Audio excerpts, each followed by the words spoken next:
وإذ غدوت من أهلك تبوئ المؤمنين مقاعد للقتال والله سميع عليم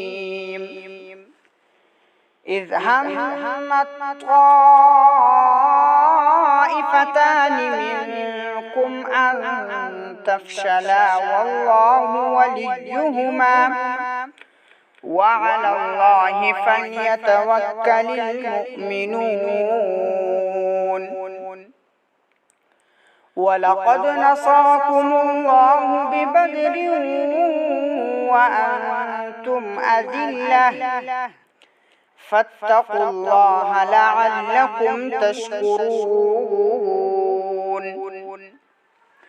إذ تقول للمؤمنين ألن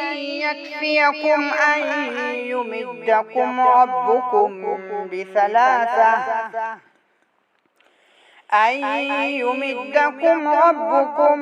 بثلاثة آلاف من الملائكة منزلين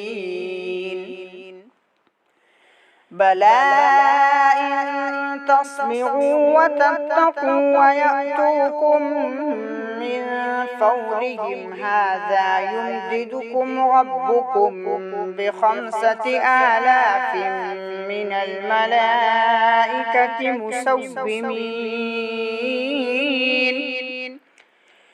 وما جعله الله إلا بشرى لكم ولتطمئن قلوبكم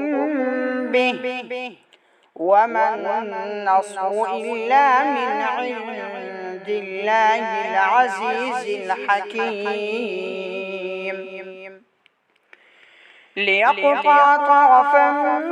من الذين كفروا أو يكبتهم فينقلبوا خائبين ليس لك من الأمر شيء أو يتوب عليهم أو يعذبهم فإنهم ظالمون ولله ما في السماوات وما في الأرض يغفر لمن يشاء ويعذب من يشاء والله غفور رحيم.